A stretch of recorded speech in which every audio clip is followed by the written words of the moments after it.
तो राम राम जी के दोस्तों, आज जो मेरी मौजूदगी है टमाटर मार्केट में है और यहाँ पे देखो दोस्तों बहुत सारे जो टमाटर है वो आए हुए हैं और बारिश के बाद भी जो टमाटर हैं वो यहाँ पहुँचे हुए हैं। और देखो गाइस, बारिश की शुरुआत होते ही जो किसान भाई हुए हैं वो टमाटर का जो रेट है वो यहाँ पे गिर गया है। जो टमाटर 60 से 70 रुपये बिक रहे थे मंडियों में, वो टमाटर अब गिर के 30 से 40 रुपये हो गए हैं। और टमाटर का रेट यहाँ पे गिरा हुआ है क्योंकि जो है अब टमाटर जो है, जो लोकल के जो टमाटर होते थे वो ख़त्म हो चुके हैं। अब टमाटर जो है वो बेंगलोर और हिमाचल से ज़्यादा पहुँच रहा है। हिमाचल के किसान जो हैं वो यहाँ पे टमाटर को लेके आ रहे हैं। अच्छी क्वालिटी के भी टमाटर मंडियों में पहुँच रहे हैं और जो दबे क्वालिटी के भी टमाटर हैं वो भी मंडियों में पहुँच रहे हैं। दोस्तों ये देखिए, टमाटर जो है ये बेंगलोर का टमाटर है और टमाटर जो लाडवा और जो लोकल का टमाटर था जो यूपी से जो मंडियों तक आते थे, दिल्ली के आज़ादपुर मंडियों में, वो टमाटर जो है वो ख़त्म हो गए हैं। अब जो है टमाटर लखनऊ और हिमाचल से ज़्यादातर पहुंच रहे हैं। दोस्तों यहाँ पे देखिए भाई जी हैं हमारे साथ राम, और ये जो टमाटर देखिए कितने ख़राब क्वालिटी के टमाटर हैं, ये भी मंडियों में बिक रहे हैं और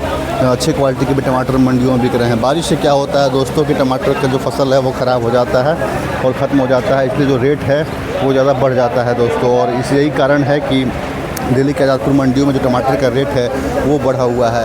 यहाँ पे ग्राहकी की अगर मैं बात करूँ तो टमाटर का जो रेट बढ़ने के बाद भी ग्राहकी जो है वो कम नहीं हुआ है, ग्राहकी मजबूत बना हुआ है और इसलिए जो रेट है वो लगातार जो है टमाटर का बढ़ते जा रहा है। लेकिन ऐसे ही अगर मानसून रहा, ऐसे ही बारिश रही और जैसे 3 दिन तक जो जोरदार बारिश हुई थी दिल्ली में, अगर ऐसे ही बारिश होती रही तो टमाटर का जो रेट है वो थोड़ा सा गिरेगा। लेकिन टमाटर का रेट इस बार जो है अच्छा मिलने वाला है, किसान भाइयों को अच्छा रेट मिलने वाला है। टमाटर के किसान भाइयों को जल्दी से ही, आज इस बार का जो फसल है वो जल्दी ही यूपी का ख़त्म हो गया क्योंकि टमाटर की जो बिक्री है वो खूब अच्छा रहा था इस बार। और यही कारण है कि टमाटर की बिक्री में कोई असर नहीं पड़ा हुआ है। टमाटर का डिमांड अभी भी बढ़ा हुआ है। 60 रुपये किलो जो टमाटर है वो बढ़ा हुआ था, लेकिन एक बार फिर से जो दाम है वो धड़ाम से गिरा। लेकिन उसका असर जो है वो मंडियों पर नहीं पड़ता हुआ दिखाई दे रहा है, क्योंकि जब मंडियों में जो व्यापारी भाई हैं उनके पास जब किसान भाइयों का माल आता है और जब ग्राहकी जो होती है वो मजबूत होती है तो किसान भाइयों को भी मज़ा आता है और व्यापारी भाइयों को भी माल बेचने में मज़ा आता है। दोस्तों यहाँ पे जो ट्रक है वो बहुत सारे ट्रक लगे हुए हैं जहाँ पे जो है माल उतरा हुआ है टमाटर का। और ये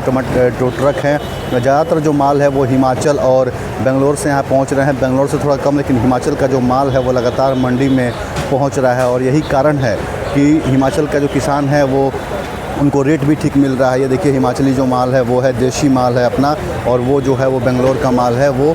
और दो तीन प्रकार के जो टमाटर हैं, गोलर जो टमाटर है ये भी यहाँ रखा हुआ है दोस्तों। और यही कारण है कि किसान भाइयों को जो रेट है वो मिले। किसान भाइयों को निराश नहीं होना है, टमाटर के किसान भाइयों को माल जो है वो मिलते रहेगा, जो रेट है वो अच्छा मिलेगा और सामान्य जो व्यापार है वो चलता रहेगा। आने वाले दिनों में टमाटर के जो किसान हैं उनको बेहद ही जो अच्छा रेट है वो मिलेगा। दिल्ली के आज़ादपुर मंडी में लगातार देखिए ग्राहकी जो है वो बहुत मजबूत बनी है, बहुत ग्राहक जो है वो आए हुए हैं, दूर दूर से ग्राहक आए हुए हैं। हम ऐसे ही अपडेट के लिए जुड़े रहिए, चैनल को सब्सक्राइब कीजिए, डेली अपडेट यहाँ पे मिलते रहेगा। बहुत बहुत धन्यवाद दोस्तों, राम राम, जय हिंद।